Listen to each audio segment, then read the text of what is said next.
Hello there, welcome to Bryan Lomax Movie Talk and day 24 of the August Alphabet Challenge.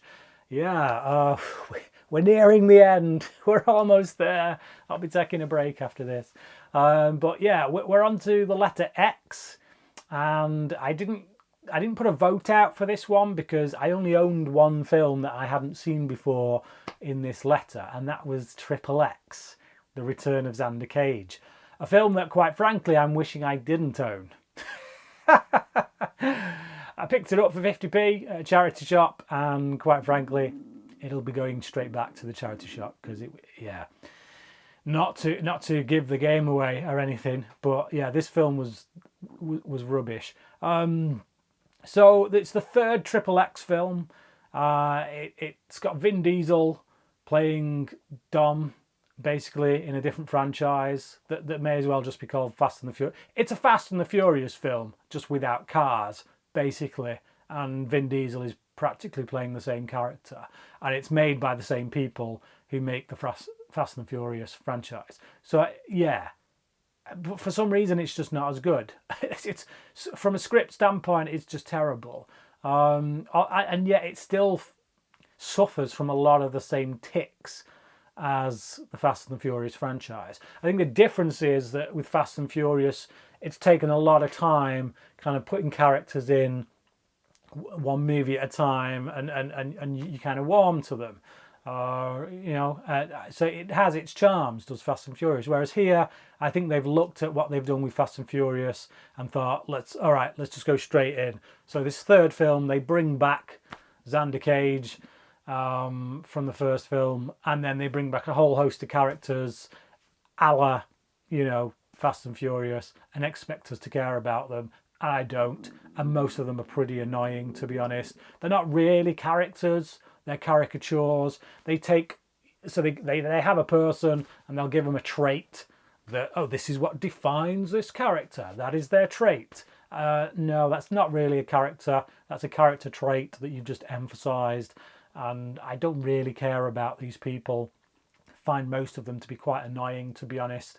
And the lead character himself, Xander Cage, I find to be super annoying. And I think a lot of that is down to Vin Diesel.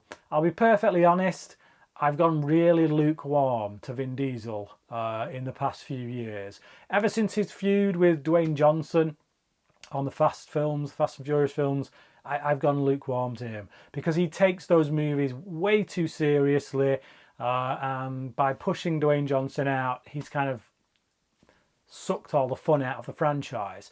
And I think here he's brought his typical kind of po-faced seriousness to proceedings, and yeah, he just takes himself way too seriously. Even in this role, I just find that I don't like him in it. There's just something about his face that annoys me when I'm watching him. The character himself is ridiculous. I mean, literally just on the page. They're clearly trying to go for James Bond, if James Bond came from the street. But if you want that, Kingsman is a much, much better way to do that. This is like, oh yeah, he's so respected by the skateboarding crowd. And you're just like, yeah, I'm not buying it. It's the level of respect this guy gets when he walks into a room like he's some kind of hero that everyone knows about. It's just, it just feels like this, like it's been produced, it's been written to prop Vin Diesel up on some kind of pedestal. And I'm not buying it. Now, there are some pretty good action sequences in this. This is an action film first and foremost. And when the action gets going, for the most part, it's pretty good. I think it's helped in some scenes by Donnie Yen. I think Donnie Yen is probably the standout in this movie. He has the most charisma, and there are some decent fight scenes. There's a highway fight scene when Xander Cage is running after him. They're kind of chasing after each other, and they're fighting and kicking and whatnot as cars are rushing by and stuff. That's really well shot by director DJ Caruso. And I think Caruso has done some pretty decent work in the action genre in the past.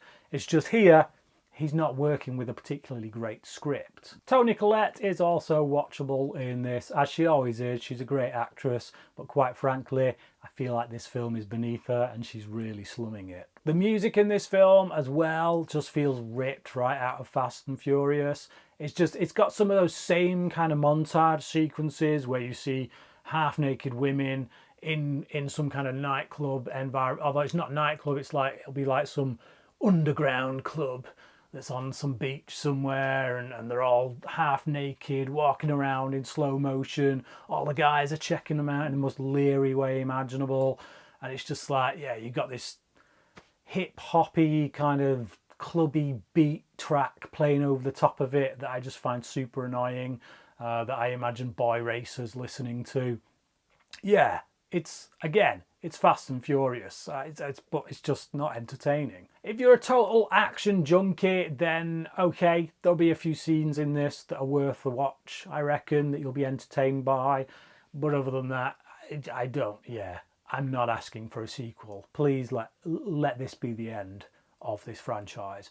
I'm going to give XXX, The Return of Xander Cage, a 2 out of 5, and that's probably being quite generous. But if you feel I'm being harsh, do let me know down in the comments section below. Do you like this franchise? Do you want to see it kind of take off in the way that Fast and Furious did? Or is it best being left well alone? I think you know my answer on that front. But yeah, leave your comments down below. Please check out those links for the August Alphabet Challenge. If you can donate, please do. It would be greatly appreciated. But if you can't, then please share this video, because that too would be a great help to get the message out there. But yeah, until next time, when we'll be on to the letter Y. Right now I'm asking myself why. But yeah, until then, cracking.